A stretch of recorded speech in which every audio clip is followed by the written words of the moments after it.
Welcome back. On to Chapter 11. How's Lucy going to do it? Chapter 11. The Lion Roars. When the whole party was finally awake, Lucy had to tell her story for the fourth time. The blank silence which followed was as discouraging as anything could be. "I can't see anything," said Peter, after he had stared his eyes sore. "Can you, Susan?" "No, of course I can't," snapped Susan, "because there isn't anything to see. She's been dreaming. Do lie down and go to sleep, Lucy." "And I do hope," said Lucy in a tremulous voice, "that you will all come with me, because I'll have to go with him whether anyone else does or not." "Don't talk nonsense, Lucy," said Susan. "Of course you can't go off on your own. Don't let her, Peter. She's being downright naughty." "I'll go with her if she must go," said Edmund. "She's been right before." "I know she has," said Peter, "and she may have been right this morning. We certainly had no luck going down the gorge. Still, at this hour of the night, and why should Aslan be invisible to us? He never used to be. It's not like him. What does the DLF say?" "Oh, I say nothing at all," answered the dwarf. "If you all go, of course, I'll go with you, and if your party splits up, I'll go with the High King. That's my duty to him and to King Caspian. But if you ask my private opinion, I'm a plain dwarf who doesn't think there is much chance of finding a road at night where you couldn't find one by day. And I have no use for magic lions, which are talking lions and don't talk, and friendly lions, though they don't do us any good, and whopping big lions, though nobody can see them. It's all bilge and beanstalks as far as I can see." "He's beating his paw on the ground for us to hurry," said Lucy. "We must go now. At least, I must." "You've got no right to force the rest of us. It's 4-1 and you're the youngest," said Susan. "Oh, come on," growled Edmund. "We've got to go. There'll be no peace till we do." He fully intended to back Lucy up, but he was annoyed at losing his night's sleep, and was making up for it by doing everything as sulkily as possible. "On the march, then," said Peter, wearily fitting his arm into his shield strap, putting his helmet on. At other times he would have said something nice to Lucy, who was his favorite sister, for he knew how wretched she must be feeling, and he knew that whatever had happened, it was not her fault. But he couldn't help being a little annoyed with her at the same time. Susan was the worst. "Supposing I started behaving like Lucy," she said, "I might threaten to stay here whether the rest of you went on or not. I jolly think I shall." "Obey the High King, your Majesty," said Trumpkin, "and let's be off. If I'm not to be allowed to sleep, I'd as soon march as stand here talking." And so at last they got on the move. Lucy went first, biting her lip and trying not to say all the things she thought of saying to Susan. But she forgot them when she fixed her eyes on Aslan. He turned and walked at a slow pace about 30 yards ahead of them. The others had only Lucy's directions to guide them, for Aslan was not only invisible to them, but silent as well. His big cat-like paws made no noise on the grass. He led them to the right of the dancing trees. Whether they were still dancing, nobody knew, for Lucy had her eyes on the lion, and the rest had their eyes on Lucy, and nearer the edge of the gorge. "Cobbles and kettle drums," thought Jumpkin. "I hope this madness isn't going to end in a moonlight climb and broken necks." For a long way, Aslan went along the top of the precipices. Then they came to a place where some little trees grew on the right edge. He turned and disappeared among them. Lucy held her breath, for it looked as if he had plunged over the cliff. But she was too busy keeping him in sight to stop and think about this. She quickened her pace and was soon among the trees herself. Looking down, she could see a steep and narrow path going slantwise down into the gorge between rocks, and Aslan descending it. He turned and looked at her with happy eyes. Lucy clapped her hands and began to scramble down after him. From behind her she heard the voices of the others shouting, "Hey, Lucy, look out, for goodness sake! You're right at the edge of the gorge. Come back!" And then a moment later, Edmund's voice saying, "No, she's right. There is a way down." Halfway down the path, Edmund caught up with her. "Look," he said in great excitement. "Look, what's that shadow crawling down in front of us?" It's his shadow, said Lucy. I do believe you're right, Lou, said Edmund. I can't think how I didn't see it before. But where is he? He's with his shadow, of course. Can't you see him? Well, I almost thought I did, for a moment. It's such a rum light. Get on, King Edmund, get on, came Trumpkin's voice from behind and above, and then farther behind and still nearer at the top, Peter's voice saying, Oh, buck up, Susan. Give me your hand. Why, a baby could get down here. And do stop grousing. In a few minutes they were at the bottom, and the roaring water filled their ears. Treading delicately like a cat, Aslan stepped from stone to stone across the stream. In the middle he stopped, bent down to drink, and as he raised his shaggy head dripping from the water, he turned to face them again. This time Edmund saw him. Oh, Aslan! He cried, darting forward. But the lion whisked around and began padding up the slope on the far side of the rush. Peter, Peter! Cried Edmund. Did you see? I saw something, said Peter, but it's so tricky in this moonlight. On we go, though, and 3 cheers for Lucy. I don't feel half so tired now, either. Aslan, without hesitation, led them to the left, farther up the gorge. The whole journey was odd and dreamlike. The roaring stream, the wet gray grass, the glimmering cliffs which were approaching, and always the glorious, silently pacing beast ahead. Everyone except Susan and the dwarf could now see him. Presently they came to another steep path up the face of the farther precipices. These were far higher than those they had been just ascending, and the journey up them was a long and tedious zigzag. Fortunately, the moon shone right above the gorge, so that neither side was in shadow. Lucy was nearly blown when the tail and hind legs of Aslan disappeared over the top, but with one last effort she scrambled after him, and came out, rather shaky-legged and breathless, on the hill they had been trying to reach ever since they left Glasswater. The long, gentle slope, heather and grass and a few very big rocks that shone white in the moonlight, stretched up to where it vanished in a glimmer of trees about a half a mile away. She knew it. It was the hill of the stone table. With a jingling of mail, the others climbed up behind her. Aslan glided on before them, and they walked after him. Lucy, said Susan in a small voice. Yes, said Lucy. I see him now. I'm sorry. That's all right. But I've been far worse than you know. I really believed it was him. He, I mean, yesterday, when he warned us not to go down into the fir wood. And I really believed it was him tonight when you woke us up. I mean, deep down inside. Or I could have, if I'd let myself. But I just wanted to get out of the woods, and oh, I don't know. And whatever am I going to say to him? Perhaps you won't need to say much, suggested Lucy. Soon they reached the trees, and through them the children could see the great mound, Aslan's How, which had been raised over this table since their day. Our side doesn't keep very good watch, muttered Trumpkin. We ought to have been challenged before now. Hush, said the other 4, for now Aslan had stopped and turned and stood facing them, looking so majestic that they felt as glad as anyone can who feels afraid, and as afraid as anyone can who feels glad. The boys strode forward.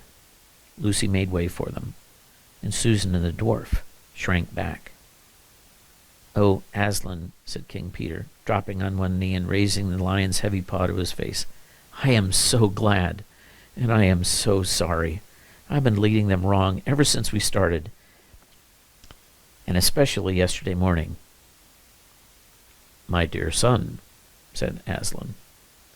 Then he turned and welcomed Edmund. Well done, were his words. Then, after an awful pause, the deep voice said, Susan. Susan made no answer, but the others thought she was crying. You have listened to your fears, child, said Aslan. Come, let me breathe on you. Forget them. Are you brave again? A little, Aslan, said Susan. And now, said Aslan in a much louder voice, with just a hint of roar in it, while his tail lashed his flanks. "And now, where is this little dwarf, this famous swordsman and archer, who doesn't believe in lions? Come here, son of earth. Come here." And that last word was no longer the hint of a roar, but almost the real thing. "Wraiths and wreckage," gasped Trumpkin in the ghost of a voice. The children, who knew Aslan well enough to see that he liked the dwarf very much, were not disturbed. But it was quite another thing for Trumpkin, who had never seen a lion before, let alone this lion. He did the only sensible thing he could have. That is, instead of bolting, he tottered toward Aslan. Aslan pounced. Have you ever seen a very young kitten being carried off in the mother cat's mouth? It was like that. The dwarf, hunched up in a little miserable ball, hung from Aslan's mouth. The lion gave him a shake, and all of his armor rattled like a tinker's pack, and then, hey, presto, the dwarf flew up in the air. He was safe as if he had been in his bed, though he did not feel so. As he came down, the huge velvety paws caught him as gently as a mother's arms, and set him, right way up too, on the ground. "Son of Earth, shall we be friends?" asked Aslan. Yes, panted the dwarf, for he had not yet got his breath back. "Now," said Aslan, "the moon is setting. Look behind you. There's the dawn beginning. We have no time to lose. You three, you sons of Adam and son of Earth, hasten into the mound and deal with what you find there." The dwarf was still speechless, and neither of the boys dared to ask if Aslan would follow them. All three drew their swords and saluted, then turned and jingled away into the dusk. Lucy noticed that there was no sign of weariness in their face.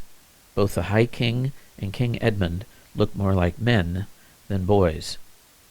The girls watched them out of sight, standing close beside Aslan. The light was changing. Low down in the east, Erebor, the morning star and of Narnia, gleamed like a little moon.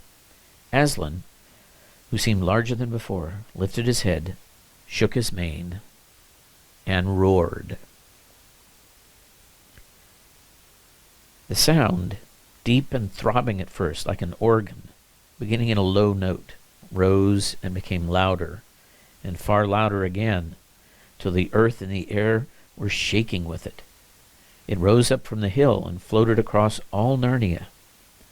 Down in Miraz's camp, men woke, stared palely into each other's faces, and grasped their weapons. Down below that, in the great river, now at its coldest hour, the heads and the shoulders of the nymphs, and the great, weedy, bearded head of the river god rose from the water. Beyond it, in every field and wood, the alert ears of rabbits rose from their holes, the sleepy heads of birds came out from under their wings, owls hooted, vixens barked, hedgehogs grunted, the trees stirred. In towns and villages, mothers pressed their babies close to their breasts, staring with wild eyes. Dogs whimpered, and men leapt up, groping for lights. Far away on the northern frontier, the mountain giants peered from the dark gateways of their castles. What Lucy and Susan saw was a dark something coming to them from almost every direction across the hills. It looked first like a black mist creeping on the ground, then like the stormy waves of a black sea rising higher and higher as it came, and then, at last, like it was woods on the move. All the trees of the world appeared to be rushing toward Aslan. But as they drew nearer, they looked less like trees. And when the whole crowd, bowing and curtsying and waving thin, long arms to Aslan, were all around Lucy, she saw that it was a crowd of human shapes. Pale birch girls were tossing their heads. Willow women pushed back their hair from their brooding faces to gaze on Aslan. The queenly beeches stood still and adored him. Shaggy oak men, lean and melancholy elms, shock-headed hollies, dark themselves, but their wives all bright with berries, and gay Rowans all bowed and rose again, shouting, "Aslan! Aslan!" in their various husky or creaky or wave-like voices. The crowd on the dance round Aslan, for it had become a dance once more, grew so thick and rapid that Lucy was confused. She never saw where certain other people came from, who were soon capering about among the trees.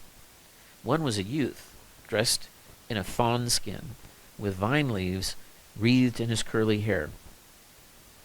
His face would have been almost too pretty for a boy's, but it was if it had not looked so extremely wild. He felt as Edmund said when he saw it a few days later, "There's a chap who might do anything, absolutely anything." He seemed to have a very great many names. Bromios, Brocerus, and the Ram were three of them. There were a lot of girls with him, wild as he. There was even, unexpectedly, someone on a donkey. And everybody was laughing, and everyone was shouting, "Eon, Eon! Ooh, oi, oi!" "Is it a romp, Aslan?" cried the youth. And apparently it was. But nearly everyone seemed to have a different idea of what they were playing. It may have been Tig, but Lucy never discovered who it was. It was rather like blind man's buff, only everyone behaved as if they were blindfolded. It was not unlike Hunt the Slipper, but the slipper was never found. What's more, had made it more complicated was that the man on the donkey, who was as old and enormously fat, began calling out at once, "Refreshments! Time for refreshments!" and falling off his donkey and being bundled onto it again by the others, while the donkey was under the impression that the whole thing was a circus and tried to give a display of walking on its hind legs. And all the time there were more and more vine leaves everywhere, and soon not only leaves, but vines. They were climbing up everything. They were running up the legs of the tree people and circling around their necks. Lucy put up her hands to push her hair back and found that she was pushing back vine branches. The donkey was a mass of them. His tail was completely entangled, and something dark was nodding between his ears. Lucy looked again and saw it was a bunch of grapes. After that, it was mostly grapes, overhead and underfoot and all around. "Refreshments! Refreshments!" roared the old man. Everyone began eating, and whatever hot houses your people may have, you have never tasted such grapes. Really good grapes, firm and tight on the outside, but bursting with cool sweetness when you put them in your mouth, were one of the things the girls had never quite had enough before. Here there were more than anyone could possibly want, and no table manners at all. One saw sticky and stained figures everywhere, and, though mouths were full, the laughter never ceased, nor the yodeling cries of "Ewan, Ewan, Ew, oi, oi, oi!" till all of a sudden everyone felt at the same moment that the game, whatever it was, and the feast at the same time, that the feast ought to be over, and everyone flopped down breathless on the ground and turned their faces to hear what Aslan would say next. At that moment the sun was just rising, and Lucy remembered something and whispered to Susan, "I say so, Sue, I know who they are." "Who?" "The boy with the wild face is Bacchus, and the one on the donkey is Silenus. Don't you remember Mr. Tumnus telling us about them long ago?" "Oh, yes, of course. But I say, Lou." "What?" "I wouldn't have felt safe with Bacchus and his wild girls if we had met them without Aslan." "I should think not," said Lucy. Chapter 12. It ends in a romp. See you tomorrow night.